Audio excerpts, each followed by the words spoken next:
en sorte de soutenir logistiquement, avec aussi de la formation, cette préparation. Mais en aucun cas, la France n'interviendra elle-même au Mali. J'ai donc décidé que la France répondra aux côtés de nos partenaires africains à la demande des autorités maliennes. Elle le fera strictement dans le cadre des résolutions du Conseil de sécurité des Nations unies et elle sera prête à arrêter l'offensive des terroristes si elle devait se poursuivre.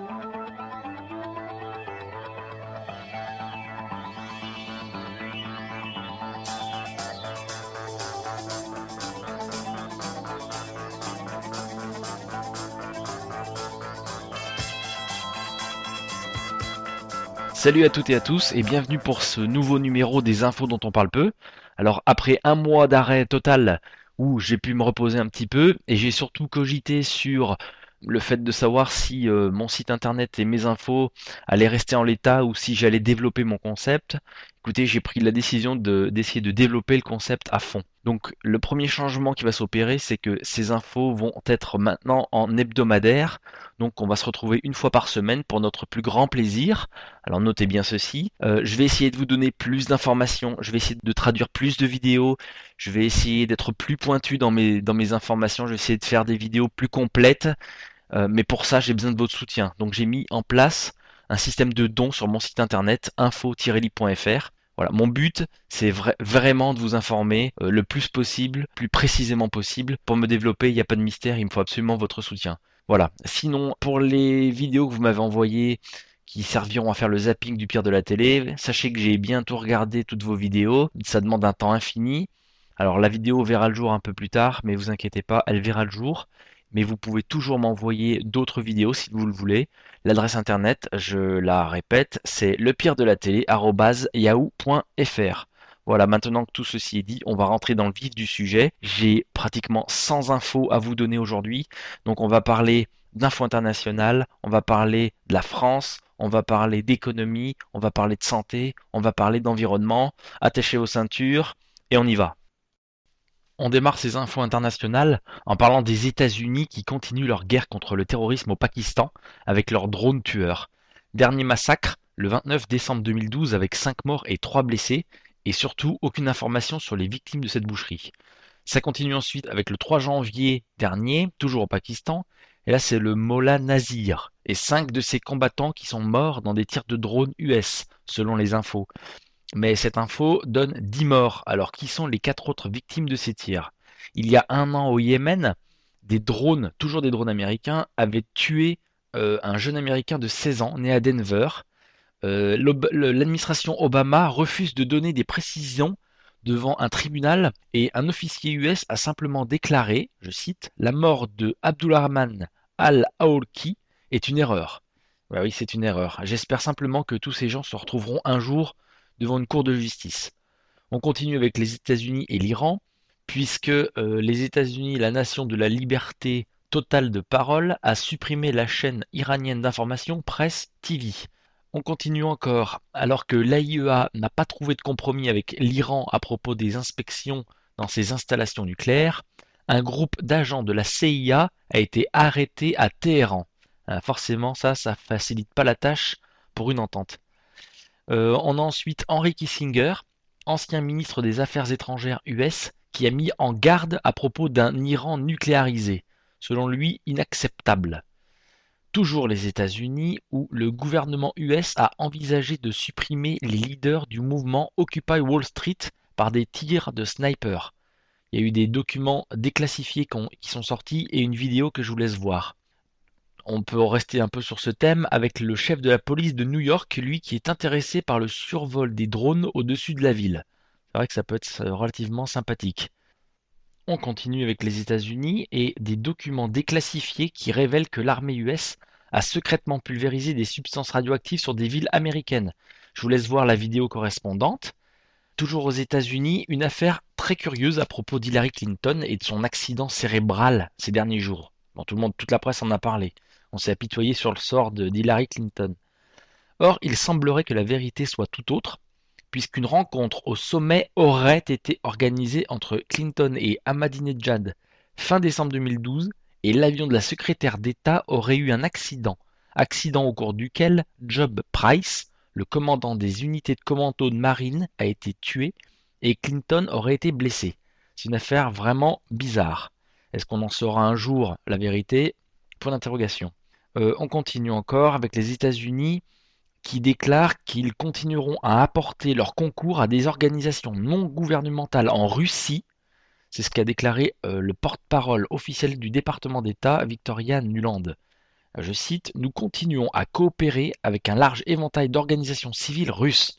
Tant qu'il y aura en Russie des militants civils qui ont besoin de notre aide et qui souhaitent entretenir des contacts avec des ONG américaines, nous leur apporterons notre soutien. » Moi, je propose que les Russes soutiennent la lutte contre la tyrannie par le gouvernement américain, avec toutes ces lois, la NDAA, le TSA, etc., qu'ils soutiennent le mouvement Occupy Wall Street, et je dirais même plus, je propose que les Russes installent des bases militaires à Cuba, au Venezuela, au Nicaragua, etc., etc.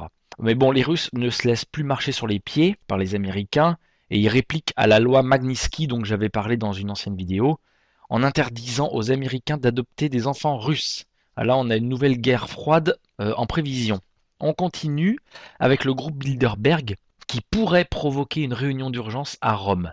6 mois après le dernier meeting de Bilderberg, qui a eu lieu à Chantilly en Virginia, le think tank ultra puissant pourrait se réunir d'urgence à Rome pour parler de la crise européenne et de la Grèce, de l'Espagne et de l'Italie. J'utilise bien le conditionnel. Pourrait. Ce think tank est aujourd'hui pointé du doigt dans son implication dans des attentats tragiques dans les années 70 et 80 en Italie, organisés d'abord par des cellules terroristes fascistes, puis par la mafia.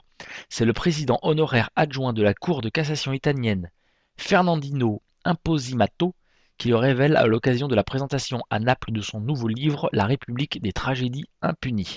Je cite, « Désormais, nous savons que toute la stratégie de terreur qui fut mise en place par le réseau Gladio, appuyé par les services secrets italiens, la stratégie servait à entraver l'émergence de gouvernements de gauche et était orchestrée par la CIA. » Je vous laisse voir la vidéo de son témoignage. On passe à un tout autre sujet avec la Syrie, dont on ne parle plus trop en ce moment, mais des témoignages très intéressants sont apparus, notamment avec la mère Marie-Agnès, qui témoigne donc sur ce qui se passe en Syrie, puisqu'elle est sur place, et elle parle aussi de la manipulation des médias. Et on a aussi un documentaire russe qui a été mis en ligne récemment sur le net et qui tranche totalement avec ce que nous voyons par les médias. C'est vraiment super intéressant à voir. On continue avec la Syrie et avec 4 pilotes de chasse turcs qui auraient été arrêtés dans la province d'Alep. Les autorités turques démentent cette information. Alors, question, si ces pilotes sont réellement turcs, que diable viennent-ils faire de l'autre côté de la frontière dans l'espace aérien de la Syrie? On apprend maintenant que la Syrie a été frappée par Israël. Un raid israélien en territoire syrien. La frappe israélienne était contre un convoi transportant des armes de Syrie vers le Liban. De sources libanaises, les frappes auraient eu lieu du côté syrien de la frontière. Le Liban avait fait état d'un survol intensif de son territoire par l'aviation israélienne. L'État hébreu redoute que le Hezbollah chiite libanais, proche de Damas, ne profite du chaos en Syrie pour mettre la main sur les armes du régime de Bachar el-Assad. Le raid israélien en territoire syrien est diplomatiquement explosif, puisque Téhéran avait prévenu en effet qu'il considérerait toute attaque contre la Syrie comme une attaque contre l'Iran. Je ne sais pas ce que les prochains jours nous réservent. Ça nous fait une bonne transition pour parler maintenant d'Israël. Israël qui est le pays le plus militarisé au monde, selon une institution allemande, le Centre international de Bonn, qui publie chaque année le Global Militarisation Index. Cet indice est calculé en comparant le budget militaire d'un pays à ce qu'il consacre aux dépenses de santé, à l'éducation et au social au sein de son PIB. Donc sur 135 pays examinés, Israël est le numéro 1 avec 15 milliards par an pour son armée. Une place de leader qui, sur 20 ans, lui est revenue 17 fois. On continue avec Israël et différents sondages menés en Israël au mois de décembre qui ont montré que 2/3 des Israéliens supportent le traité de paix reposant sur les frontières définies en 1967. La surprise veut que même la droite sioniste israélienne supporte pour la plupart ce compromis de paix. Toujours Israël, et un enfant pakistanais de 16 ans qui répondait à des insultes de soldats israéliens s'est fait tuer par ceux-ci près de la frontière séparant Israël de la Cisjordanie. On continue avec la Turquie et l'Iran, puisque le blocus contre l'Iran par l'Europe met la Turquie en difficulté. En effet, la Turquie importe 20% de gaz depuis l'Iran. Donc moi je dis à mes amis turcs, vous avez choisi votre camp. Vous avez choisi le camp de l'OTAN, alors faut pas venir nous pleurer dans les jupes. On continue avec la Turquie et 70 journalistes turcs et kurdes qui sont derrière les barreaux et détenus sans jugement en vertu des lois antiterroristes édictées depuis des décennies et que le gouvernement du Premier ministre Recep Tayyip Erdogan n'a pas aboli. C'est un record dont devraient rougir les dirigeants qui veulent donner de la Turquie une image d'autant plus positive qu'ils aspirent à celle de rejoindre l'Union européenne. On passe maintenant à la Chine et au Japon, puisque la crise sino-japonaise s'aggrave. Les Japonais envoient des jets, alors que la Chine semble avoir violé pour la deuxième fois l'espace aérien du Japon. La Chine est en état d'alerte, alors que des jets japonais survolent l'est de la mer de Chine. Alors on joue au chat et à la souris entre ces deux puissances, et cela pourrait très très mal se terminer. On va parler de l'Union européenne et de l'Europe dans sa globalité maintenant. Alors tout d'abord avec de la pression sur Cameron, le Premier ministre britannique, pour qu'il organise un référendum en Grande-Bretagne sur le thème doit-on rester ou quitter la zone euro. Alors tout cela est poussé par le parti de Nigel Farage, l'UKIP, qui grimpe de plus en plus dans les sondages. On continue avec l'Union européenne qui, via l'Italie, tord le bras du Vatican en suspendant tous les paiements par carte bancaire. L'Union européenne veut imposer au Vatican de se réformer conformément aux normes de l'Union européenne. Encore un autre sujet sur l'Union européenne, puisqu'elle veut contrôler les médias. Le site d'information britannique The Telegraph rend compte d'un rapport d'experts de haut niveau qui préconise d'instaurer un contrôle accru des médias par instance du supervision nationale qui rendrait compte à la Commission. Ça, c'est quand même incroyable. L'Union européenne, c'est la démocratie, l'Union européenne, c'est la paix, et l'Union européenne, c'est la prospérité, on le constate chaque jour. Encore un exemple de l'absurdité du fonctionnement de l'Union européenne avec le Maroc qui peut exporter vers l'Europe un quota de tomates, de concombres ou d'oranges sans droit de douane, en vertu d'un accord, avec nous donc, européens, qui a été passé dans les années 2000. Cet accord, c'est un accord de libre-échange sur les produits agricoles. Et en février 2012, les députés européens ont décidé d'élargir cet accord, en dépit des mises en garde répétées du rapporteur de ce dossier, l'écologiste José Bové. On continue avec l'Europe, cette fois-ci, large Europe. On va parler de l'Islande et de son président Olafur Ragnar Grimsson qui a témoigné en marge de la conférence de Davos, qui a témoigné sur le renouveau de l'Islande. Et il a dit que son programme a été très simple, il a laissé les banques faire faillite et il a investi dans l'innovation et la haute technologie. Je vous laisse voir cette vidéo par vous-même. Et d'ailleurs en Islande, 2 anciens cadres de la banque islandaise qui s'est effondrée durant la crise de 2008 ont été condamnés à 9 mois de prison, dont 6 avec sursis. On change complètement de sujet, on va parler un petit peu de l'Amérique latine, d'abord avec le Paraguay, puisque quelques jours après avoir usurpé le pouvoir au moyen d'un coup d'État parlementaire contre le président élu démocratiquement dans les urnes, Fernando Lugo a repris les conversations avec la transnationale canadienne Rio Tinto Alcaï. La société paraguayenne accuse cette entreprise canadienne de vouloir s'approprier l'eau et l'énergie produite par la centrale hydroélectrique d'Itiapu. Les analystes s'accordent à signaler que cette affaire avec la transnationale coûtera au peuple paraguayen quelques 14 milliards de dollars durant les 20 premières années. Mais la politique de vente des ressources du Paraguay menée par Franco va plus loin, puisqu'il a été annoncé publiquement que des entreprises états-uniennes commenceront en décembre prochain l'exploitation de pétrole dans la région de Chaco. On continue avec l'Amérique du Sud et on prend des nouvelles d'Hugo Chavez, puisque le président vénézuélien a surmonté l'infection respiratoire dont il souffrait pour sa 4e opération contre le cancer et il pourrait être de retour à Caracas dans quelques semaines. C'est ce qu'a déclaré le ministre de la Communication du Venezuela, Ernesto Villegas. On espère que le président Chavez pourra rentrer très vite au Venezuela. Et on termine ces infos internationales avec une information sur la Corée du Nord, puisque selon des officiers de la Corée du Sud, la Corée du Nord possède des roquettes capables de parcourir 10 000 km. Bon, ça on n'entend pas trop parler, parce que bon, on a bien compris que les cibles de l'Empire sont ailleurs. On passe maintenant à la France et on va parler de son intervention au Mali, alors que François Hollande avait dit, comme vous l'avez vu dans la vidéo, que jamais la France n'interviendra au Mali. Bon ben, on voit bien la girouette qui s'est mise en route. Alors, pour bien comprendre les tenants et les aboutissants des problèmes au Mali, il convient peut-être d'abord d'écouter la conférence de Bernard Lugan qu'il a donnée à Lyon en décembre dernier. Peut-être aussi de lire l'interview de Pierre Hilard sur Mécanopolis, là, ces derniers jours, qui est vraiment très intéressante. Éventuellement, d'écouter l'intervention du député indépendant belge Laurent Louis, qui s'oppose à la guerre au Mali et qui dénonce l'Empire devant toute l'Assemblée en Belgique. C'est vraiment extraordinaire à voir. Et enfin, pour finir d'être très bien informé sur le sujet, il faut écouter l'excellent Michel Collomb qui décrypte les médias mensonges dans une de ses vidéos. Après cela, nous voici pas trop mal informés sur le sujet, alors on peut commencer à en parler. Alors, ce qu'on n'en a pas dit dans les médias, il faut quand même savoir que la guerre au Mali a coûté à la France 30 millions d'euros en 12 jours et qu'elle coûtera entre 400 000 et 1 million d'euros par jour désormais. Alors, qui va payer? Je vous le donne en mille, c'est toujours les mêmes.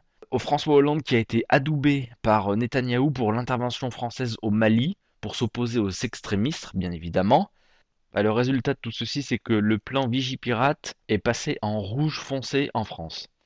Alors évidemment, on craint des attentats islamistes sur notre territoire. Comment bien contrôler la population si ce n'est en lui faisant peur?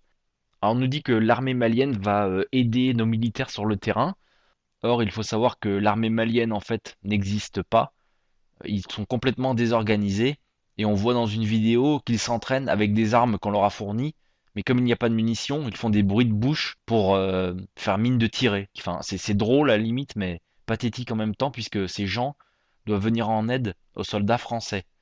Dans les premiers jours de l'intervention française, la presse nous a rapporté des accrochages un petit peu partout au Mali entre les Français et les extrémistes. Or, on a eu zéro mort. Zéro mort côté français et pratiquement zéro mort de l'autre côté. C'est une guerre sans mort en fait. C'est nouveau, c'est un nouveau concept. Alors notre ministre de la Défense, Jean-Yves Le Drian, aurait donné son accord de manière très inattendue pour que rapidement un commando des forces spéciales françaises vienne renforcer la sécurité des principaux sites d'exploitation d'uranium de l'entreprise Areva au Niger, à Imouranen. Alors c'est quand même incroyable puisque c'est une première. Jusqu'à présent, les forces spéciales françaises ne participaient jamais directement à la sécurité d'intérêts privés.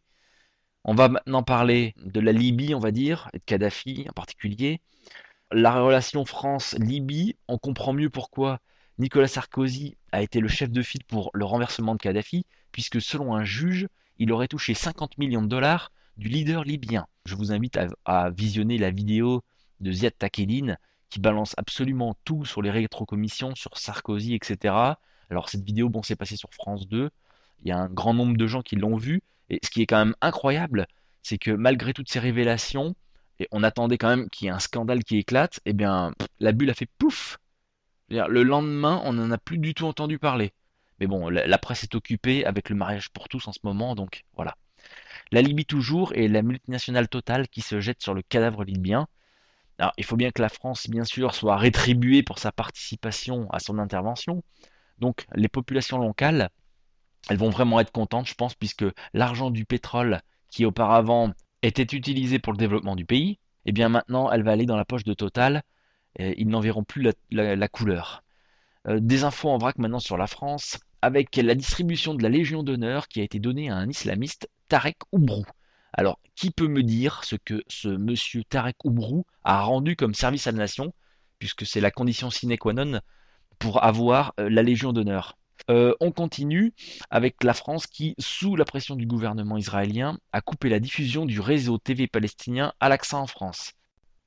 Après ça, on va venir nous dire que la France est une terre de liberté, liberté d'expression totale, bien évidemment.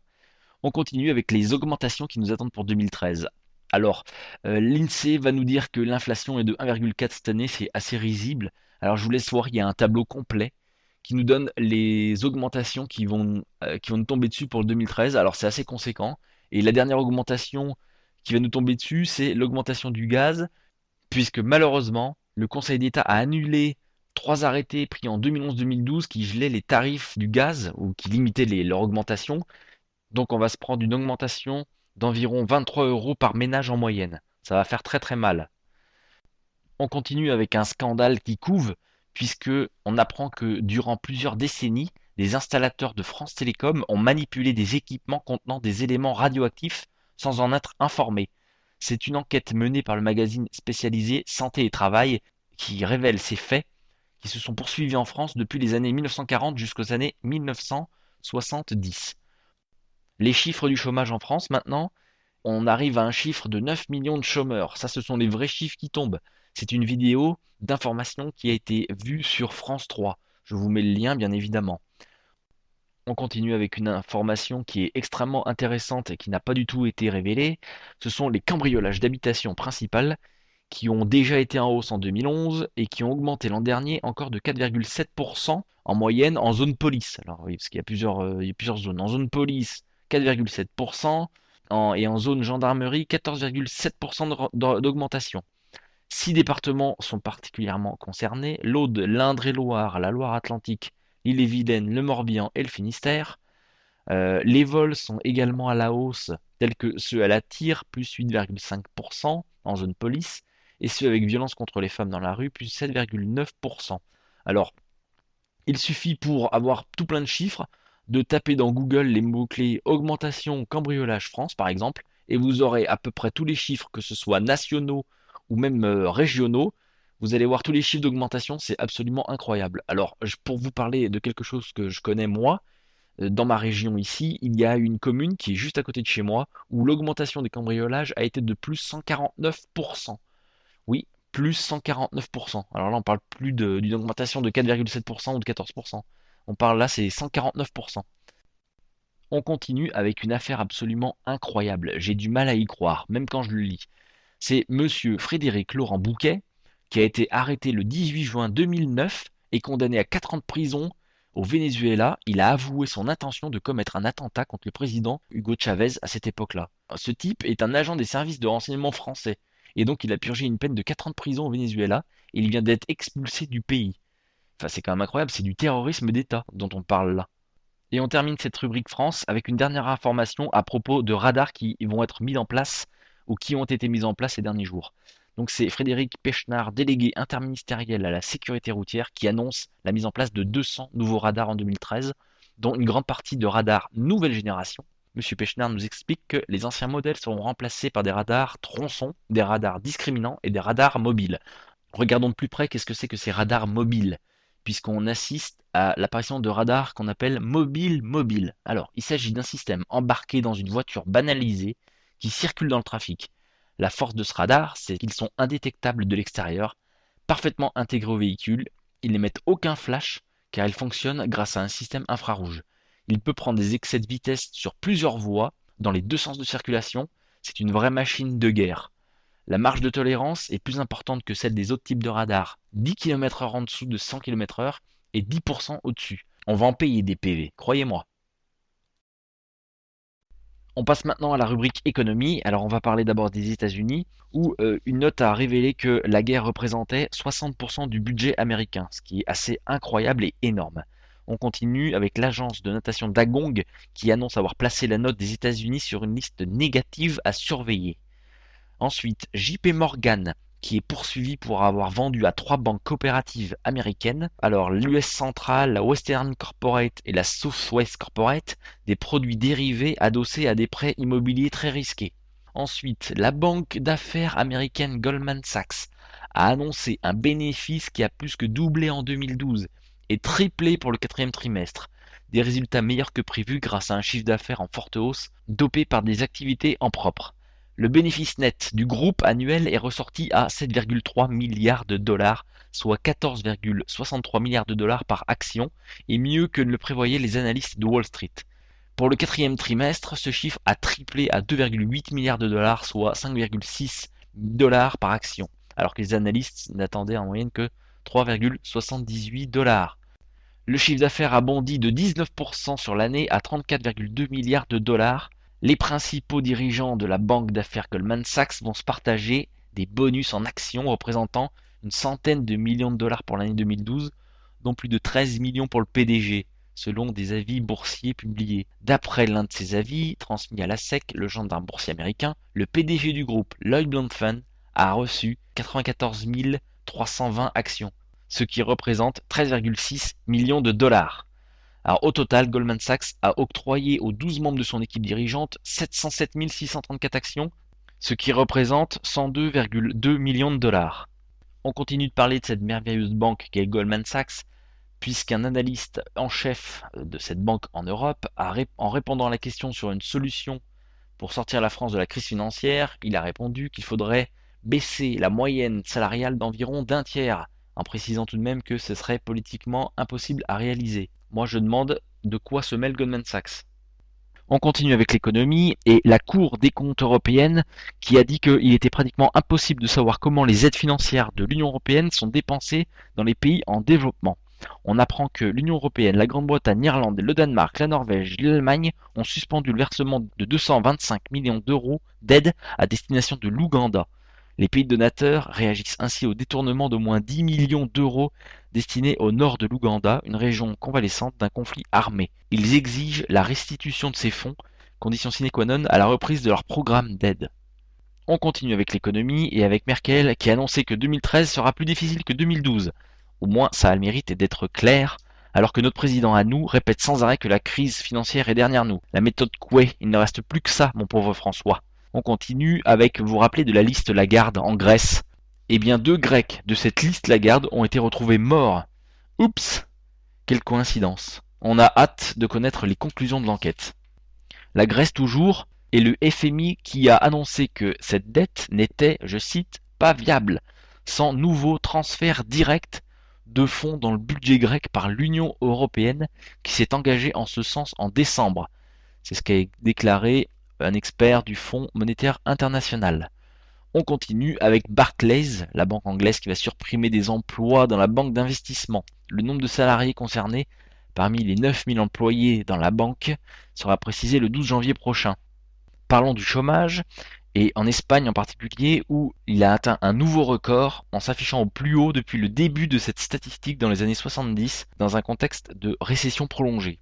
Le taux de chômage s'est affiché à 26% au quatrième trimestre 2012, contre 25% au trimestre précédent, touchant 5,97 millions de personnes, selon les données publiées par l'Institut national de la statistique. Selon l'OIT, cette année, le nombre de chômeurs dans le monde augmentera de 5,1 millions de personnes, se chiffrant à 202 millions.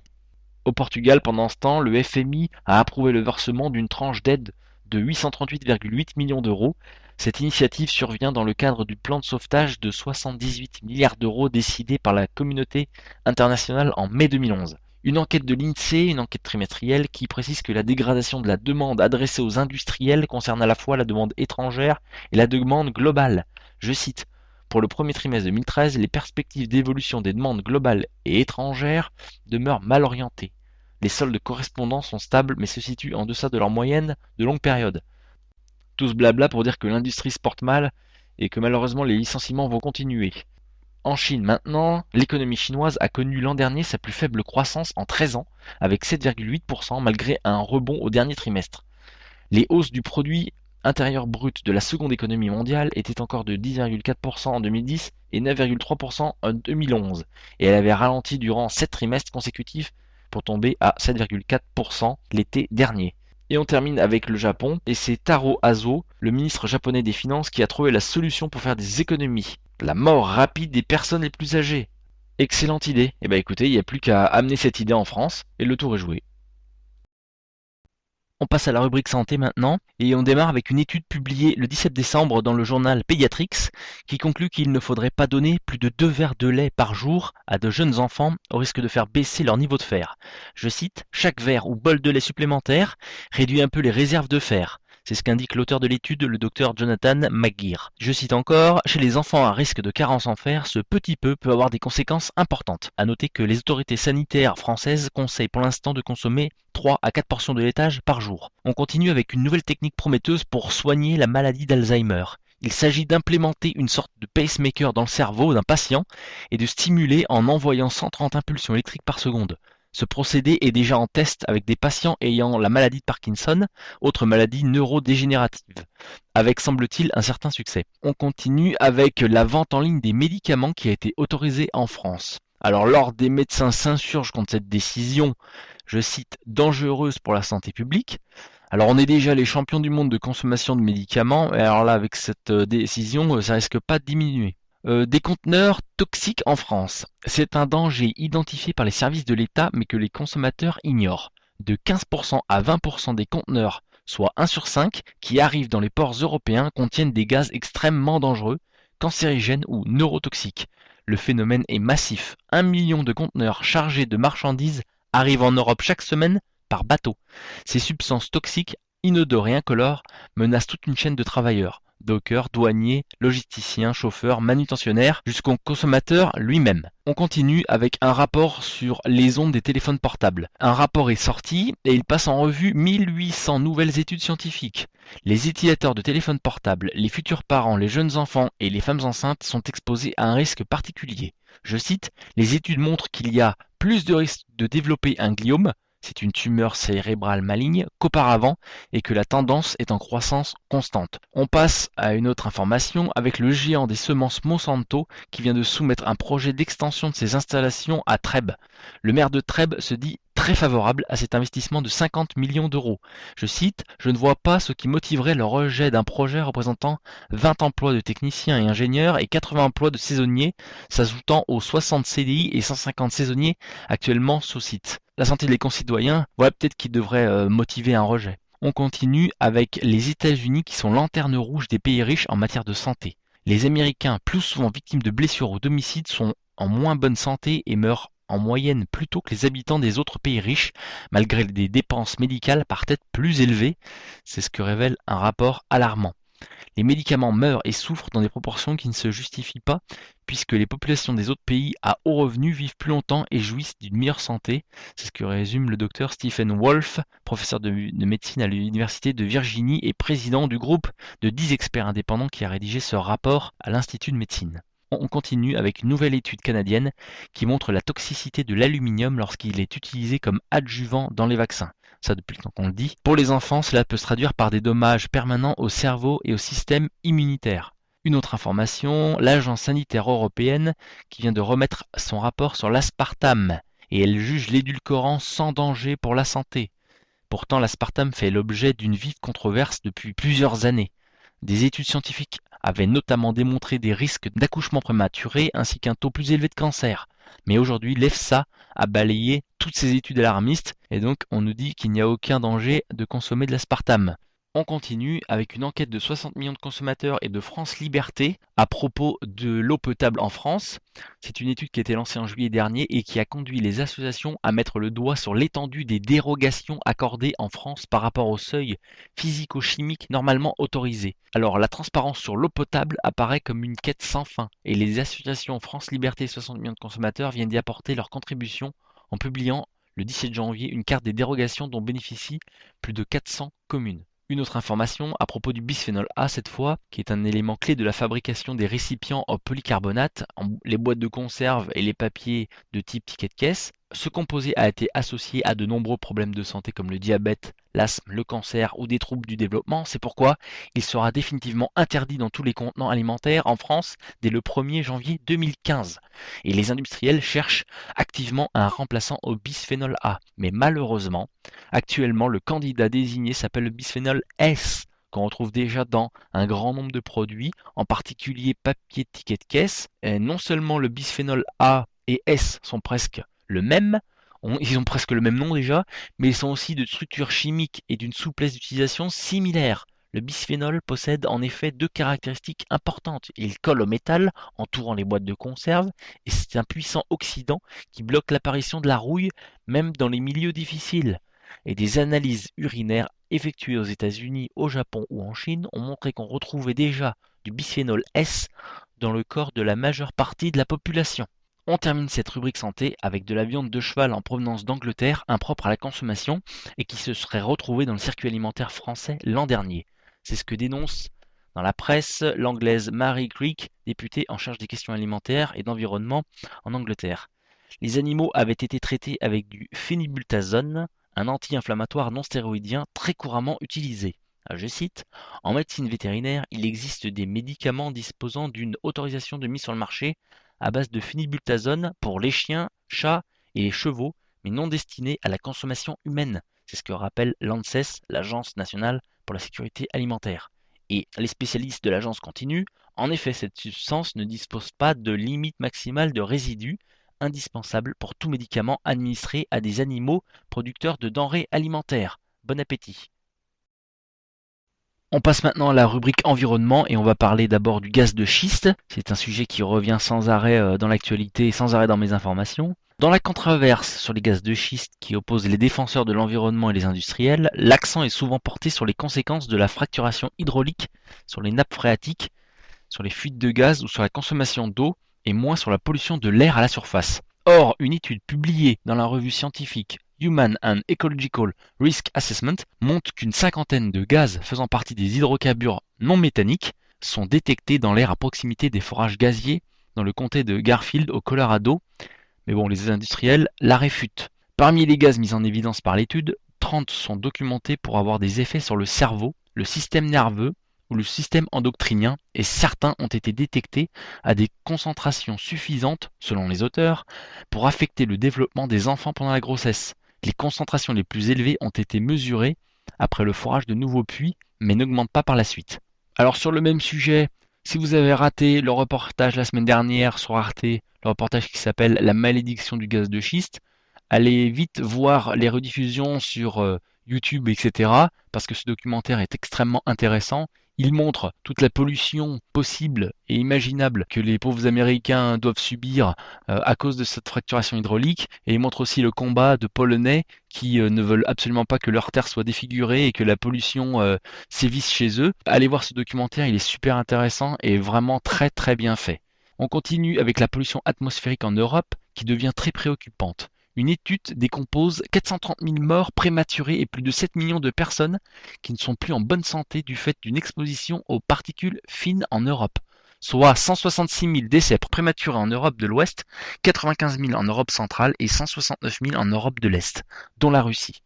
On continue en parlant de Fukushima et des poissons pêchés dans cette région qui présentent un niveau de contamination 2500 fois supérieur à la normale. Ça fait peur. Une autre information, cette fois-ci à propos de Shell et d'une fuite de fuel d'huile en Alaska. Alors on commence très très mal l'année chez Shell. 500 000 litres de fuel et 45 000 litres d'huile se sont déversés en Alaska. Ce n'est pas comme si les multinationales du pétrole n'avaient pas été mis en garde en avril 2012, et je l'avais déjà donné cette information, par la Lloyd qui avait dit que la pollution en Alaska aurait des conséquences que l'on ne connaît pas et qui peuvent être extrêmement graves. Donc bravo à Shell qui se fait encore remarquer.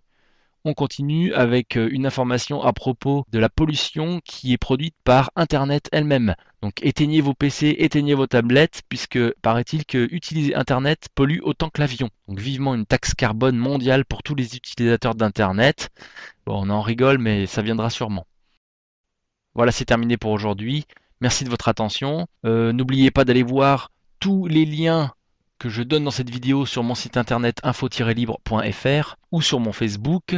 Il y en a qui me disent « Oh, on vous fait confiance, pas de problème, etc. Vous donnez des bonnes infos. » Non, ne me faites pas confiance. Allez voir les liens et dites-moi si je me trompe, parce qu'il se peut que je me trompe.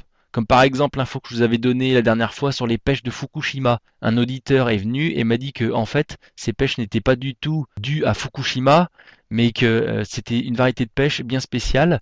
Donc voilà, mea culpa, j'ai fait une erreur, donc à vous de me dire si je fais des erreurs. Allez voir ces liens et vérifiez par vous-même, réfléchissez par vous-même. On en termine là-dessus, à la semaine prochaine, n'oubliez pas de me soutenir surtout, et à très très bientôt pour une nouvelle vidéo. Ciao!